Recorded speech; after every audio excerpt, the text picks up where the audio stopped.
Hey everybody, I'm Rich Austin and welcome to this edition of Sales PTI. Pardon the interruption. We've got 3 topics. We're going to talk about them over the course of 3 minutes. Let's see what type of damage we can do. So topic number 1, closing. A lot of questions right now about how can I increase the effectiveness of my closing rate.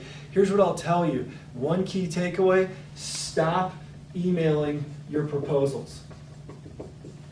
It's the kiss of death, and here's why. We spend between 1 and 6 months, sometimes for some of you a lot longer, procuring and building the optimal approach and scope for our presentation and our pitch and our quote and what it's going to look like. And then we just all of a sudden magically send that thing via email with no dialogue whatsoever.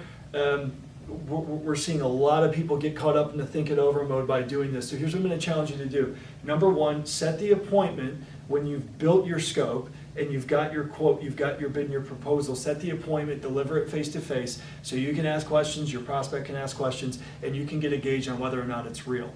If you're selling across the country or across the globe, then simply call them, get them on the phone, then hit send so you can have a dialogue and you can get a better gauge of where you're at. So that's our piece on closing. Topic number 2, fear. So many different parts of the sales process become scary for us as salespeople. And so what can we do about that? And there's really 3 different ways that we can approach this. Number 1 is figure out which of the steps in your sales process strike the most fear in your heart and why they strike fear in your heart, and find somebody to hold you accountable and role play that entire scenario. So you're going to go through that repetition after repetition until you get it down and you release the fear from your body.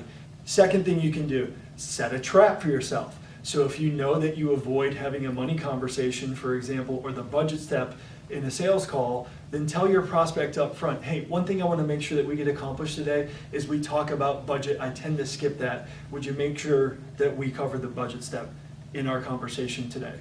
And that's going to help you overcome your fears.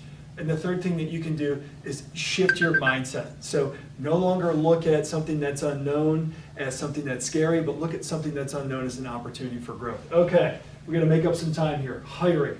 I'm getting a lot of feedback from my leaders and my CEOs that hiring top performing, high performance salespeople is really tough in today's market, and it is. And so where do we start? And where we start is very simple. We have to build a search profile, or what we call a success profile. And so search is an acronym.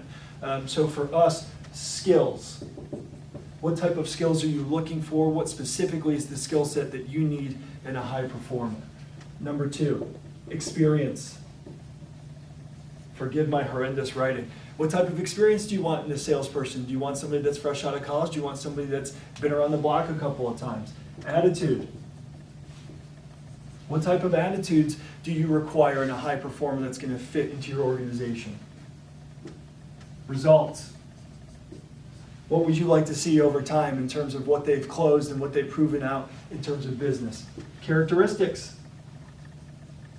Are you looking for somebody who has a competitive background? Are you looking for somebody that's come up through the rank and file because they were a project manager and now you think that they have the skill set for sales? And then the last piece is habits. What types of daily habits do they have in their sales profile that's going to lead you to believe that they're a high performer? So there you go. There you have it. 3 topics in 3 minutes. This was Sales PTI. I'm Rich Austin. Make it a great day. Go sell something.